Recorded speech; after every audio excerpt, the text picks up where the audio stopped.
Hi guys, আপনারা কেমন আছেন? আশা করি ভালো আছেন। আমিও ভালো আছি আপনাদের দোয়ায়। আজকে আমরা র্যান্ডমলি একটি বিয়ার ম্যাচ স্টার্ট দিয়ে দিই। আমরা সিদ্ধান্ত নিয়ে নিই যে ব্লু যেন আমি একাই নেমে পড়বো। তারপর আমার সাথে দেখেন একটা এনিমি নামতেছে, আমিও সাথে নামতেছি কারণ ওকে আমি মারবো।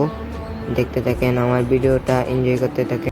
প্রথমে আমি নেমে একটি M10 পেয়ে যাই। ওকে দেখেন M10 দিয়ে মেরে দিছি। এখন একটু লুট করে নিই, তারপর অন্য এনিমিকে মারবো গিয়ে। ব্লু জোনে অনেক এনিমি আছে, হালকা পাতলা লুট করে আমরা এনিমি মারবো। মনে হয় দিক দিয়ে একটা এনিমি আসছে, ওকে আমার ওয়ান ট্যাপ মেরে ফেলে দেই। আমাদের নেটের সমস্যা তাই এরকম করছে।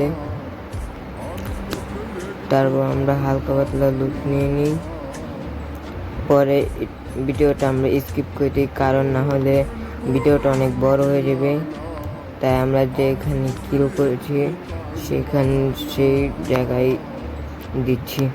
দেখেন আমাকে একটি এনিমি মারছে, তারপর আমরা একটি মেডি পেছে নেই, তারপর ওকে মারবো। ও রাজ দিচ্ছে, নেড়ে অনেক সমস্যা দিচ্ছে, কিন্তু তারপরে ওকে আমাদের মারতেই হবে। ভাই দেখেন আটকে রাখছে নেটের জন্য। কুম্বালা যারা মার রয়েছে ভাই, বোঝাই যাইতেছে না। 3 কিল ডান। আমার সাথে যেই 3টা প্লেয়ার খেলতে সবই বট। এদের কাছে অনেক কালেকশন, কিন্তু ব্যক্তি বট। দু কালেকশন থাকলে খেলা হয় না, বর্ডার মতো খেলতেছে। একটু পরেই ম্যান সবই মরে যাব, টিম ব্যাকটাই চিরই হয়ে যায়। তাই জন্য আর সামনে আগালাম না, এই পর্যন্ত।